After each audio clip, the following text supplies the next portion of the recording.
المفروض لو انت مشرف على المسابقات تبعت لجنه فنيه تشوف الاستاد. بتشوف الاستاد وتشوف عوامل الامان فيه، تشوف الحاجات دي صح. صح. طب ده الاستاد ده اللي انت بتقعد فيه يا حاج عامر، اللي انت كنت قاعد فيه يا حاج عامر، حاج عامر، اللي انت كنت قاعد فيه ساعه لما احمد رفعت وقع في الاستاد،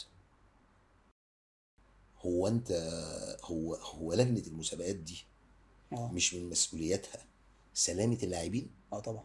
ولا دي مش لا، ما مسؤولياتها؟ هو مسؤوليته طبعا. صح. مم. طيب في ايه؟ اول حاجه في النجاح اه العامل الانساني ده. اكيد طبعا. مم. الماده 110 دي اللي لجأوا لها في ماتش المصري، في ماتش سوري بيراميدز وسموحه بيراميدز سموحه، اللي اللي هي توقف كانت اللي ده، توقف وبعد كده دي تكمل. الماده 110 اللي لجأوا لها، اللي هي بالمناسبه الحاج عامر برضو قال لك لقينا العدل، العدل اه. قال كده، انا فاكر الكلمه كويس قوي، مم. لقينا العدل في التطبيق ده. طب هو العدل ده ما اتحطش في لائحتك ليه يا حاج عامر؟ لان اللائحه اصلا المفروض ان عنوانها العدل. قال لك اللائحه ما بتقولش كده، تمام. قال الحاج عامر اللي قال، ده تصريح انا سمعته، مم. قال لك اللائحه ما بتقولش كده، انما احنا لقينا ان العدل بيقول كده. بيقول كده. طب لما انت لقيت ان العدل بيقول كده، طب ما تحطش في اللائحه ليه؟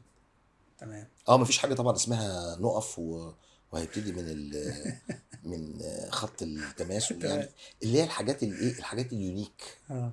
حاجات جديده. او بالمناسبه برضو من ضمن الحاجات والله مش متحامل الحاج عامر، بس الاستاد الوحيد اللي بيحضر فيه الحاج عامر استاد اسكندريه، تمام.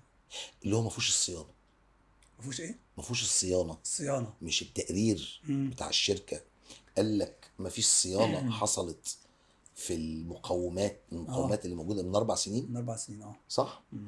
هو المفروض اصلا يا حاج عامر انت كل سنه المفروض لو انت مشرف على المسابقات تبعت لجنه فنيه تشوف الاستاد. بتشوف الاستاد وتشوف عوامل الامان فيه، مم. تشوف الحاجات دي صح. صح. طب ده الاستاد ده اللي انت بتقعد فيه يا حاج عامر، اللي انت كنت قاعد فيه يا حاج عامر، حاج عامر، اللي انت كنت قاعد فيه ساعه لما احمد رفعت وقع في الاستاد.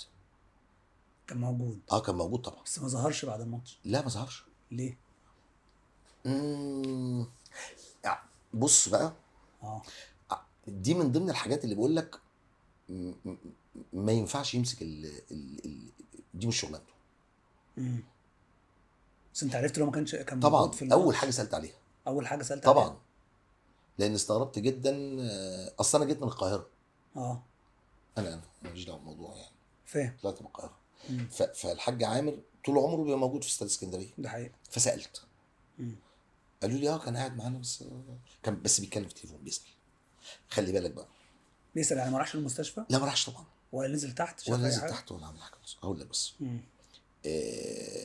بيقول لك دي يعني لما جيت سالت او يعني انا اتضايقت من الموقف، قال لك لا دي حاجات بقى يعني ايه، دي حاجات ثانيه. انسانيه مم. ملناش دعوه بيها.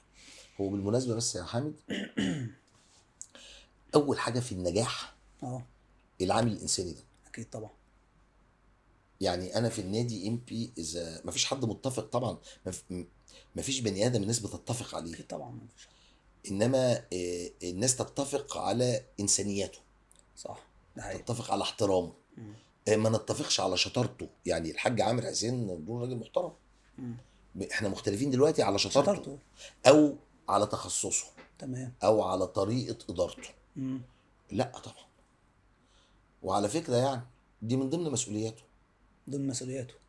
هو انت هو لجنه المسابقات دي اه. مش من مسؤولياتها سلامه اللاعبين؟ اه طبعا. ولا دي مش لا، ما مسؤولياتها؟ هو مسؤوليته طبعا. صح. مم. طيب في ايه؟